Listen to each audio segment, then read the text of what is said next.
কুরুক্ষেত্রের মহাযুদ্ধ শেষ হয়েছে আজ প্রায় ৫,০০০ বছর আগে।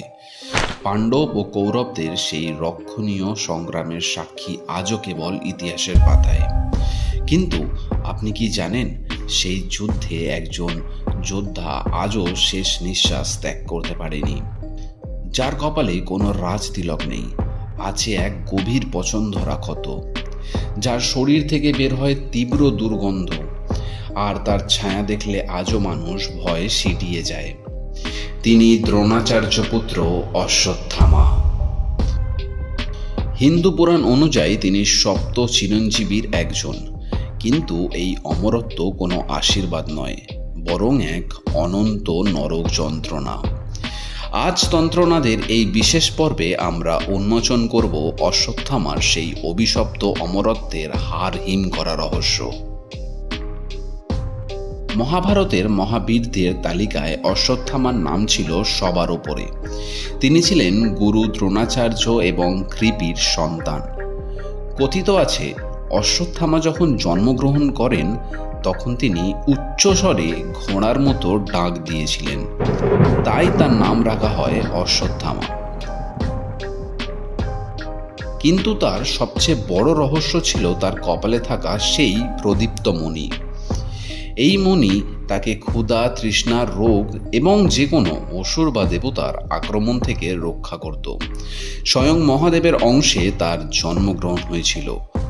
এই রণক্ষেত্রে তিনি ছিলেন প্রায় অপরাজিত। কিন্তু এই মহাশক্তি কি তার কাল হলো?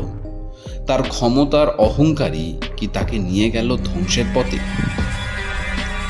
কুরুক্ষেত্রের 18তম দিন, কৌরব পক্ষ প্রায় ধ্বংস। দুর্যোধন মৃত্যুশায়। রাগে ও ক্ষোভে ফেটে পড়েছিলেন অশ্বত্থামা। তিনি প্রতিজ্ঞা করলেন পাণ্ডবদের নির্বংশ করবেন, কিন্তু দিনের আলোয় যা সম্ভব হয়নি। অশ্বত্থামা তা করলেন রাতের অন্ধকারে। পাণ্ডব শিবিরে নিয়ম ভেঙে গভীর রাতে যখন সবাই ঘুমে মগ্ন, তখন অশ্বত্থামা তলোয়ার নিয়ে প্রবেশ করলেন তাদের ঘরে। তিনি পাণ্ডবদের ভ্রমের দ্রৌপদীর 5 পুত্রের নির্মমতার সাথে হত্যা করেন। শুধু তাই নয়, নিজের প্রাণ বাঁচাতে এবং পাণ্ডব বংশের শেষ প্রদীপ নিভিয়ে দিতে তিনি প্রয়োগ করলেন ইতিহাসের সবচেয়ে ভয়ঙ্কর অস্ত্র, ব্রহ্মাস্ত্র। তিনি লক্ষ্য স্থির করলেন অভিমন্যুর বিধবা স্ত্রী উত্তরার গর্ভস্থ সন্তানের ওপর। অশ্বত্থামার এই নীচতা দেখে স্বয়ং বাসুদেব শ্রীকৃষ্ণ ক্রোধে অগ্নিশর্মা হয়ে ওঠেন। তিনি অশ্বত্থামাকে বলেন, হে পাপিষ্ঠ, তুমি অবোধ শিশুকে হত্যা করতে উদ্যত হয়েছ। আজ থেকে মৃত্যুও তোমার কাছে আসবে না। কৃষ্ণ তার নিজের সুদর্শন চক্র দিয়ে অশ্বত্থামার কপালে সেই জন্মগত মণিটি উপড়ে নিলেন। মণি ছিঁড়ে নেবার ফলে অশ্বত্থামার কপালে এক গভীর গর্ত তৈরি হলো। কৃষ্ণ অভিশাপ দিলেন, ৫,০০০ বছর ধরে তুমি এই পৃথিবীতে ঘুরবে। তোমার গায়ের রং ও পুঁজ থেকে এমন দুর্গন্ধ বেরোবে যে কোনো মানুষ তোমার ছায়া পর্যন্ত মারবে না। তোমার কপালে এই ক্ষত কোনো দিন শোকাবে না। তুমি মৃত্যুর জন্য প্রার্থনা করবে, কিন্তু মৃত্যু তোমার কাছে আসবে না। কপাল থেকে চুইয়ে পড়া রক্ত ও যন্ত্রণা হবে তোমার নিত্যসঙ্গী। তবে এখন প্রশ্ন হলো, অশ্বত্থামা কি সত্যি আজও বেঁচে আছেন? মধ্যপ্রদেশের বুরহানপুর জেলায় অবস্থিত আশিরগড় দুর্গ। এই দুর্গের ভেতরে রয়েছে একটি প্রাচীন শিব মন্দির। স্থানীয় মানুষরা বিশ্বাস করেন প্রতিদিন ভোরবেলায় জঙ্গল থেকে কেউ একজন এসে এই মন্দিরে পুজো দিয়ে যান। মন্দিরের দরজা খোলার আগেই দেখা যায় শিবলিঙ্গের ওপর তাজা ফুল ও চন্দন মাখানো রয়েছে। তবে এখন প্রশ্ন, গভীর রাতে দুর্গের বন্ধ গেট পেরিয়ে কে আসে এই মন্দিরে? গ্রামের বয়স্করা বলেন, তারা মাঝে মাঝে এক বিশালদেহী মানুষকে অন্ধকার জঙ্গলে ঘুরে বেড়াতে দেখেন, যার উচ্চতা প্রায় 10 থেকে 12 ফুট। তিনি কি অশ্বত্থামা, যিনি আজও মহাদেবের চরণে নিজের পাপের ক্ষমা চাইছেন? অশ্বত্থামাকে নিয়ে প্রচলিত আছে একটি জনপ্রিয় শহুরে কিংবদন্তি। বলা হয়, একবার এক রেলওয়ে ডাক্তার বা বৈদ্যের কাছে এক অদ্ভুত রোগী এসেছিলেন। তার কপালে ছিল একটি গভীর ক্ষত যা কিছুতেই সারছিল না। ডাক্তার সাহেব অবাক হয়ে দেখলেন যতই ওষুধ লাগানো হোক না কেন ক্ষতটি বারবার টাটকা হয়ে যাচ্ছে।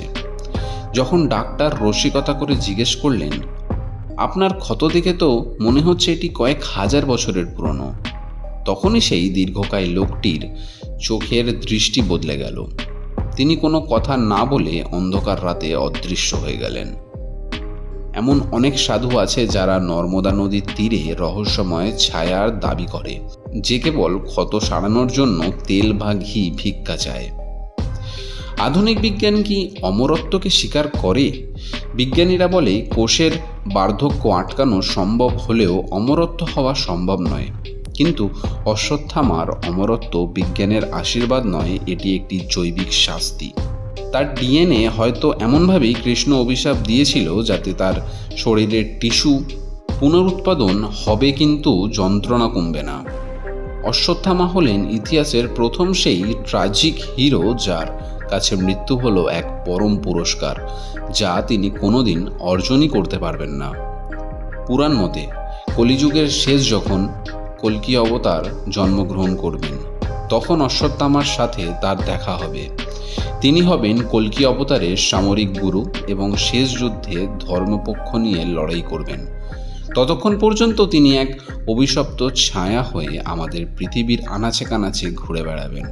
অশ্বত্থামা আমাদের মনে করিয়ে দেয়, অন্যায় এবং অহংকার মানুষকে দেবতা থেকে দানবে পরিণত করে। অশ্বত্থামা কি আজও আমাদের আশেপাশে কোনো প্রাচীন মন্দিরের অন্ধকারে লুকিয়ে নেই তো? আপনার কি মনে হয় আশিরগড় দুর্গের সেই ছায়া কি সত্যি অশ্বত্থামা?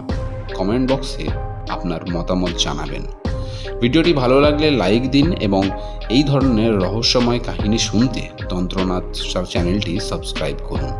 দেখা হবে আপনাদের সাথে পরের পর্বে। ততক্ষণ আপনারা ভালো থাকুন, সুস্থ থাকুন এবং আমাদের সঙ্গে থাকুন। ধন্যবাদ।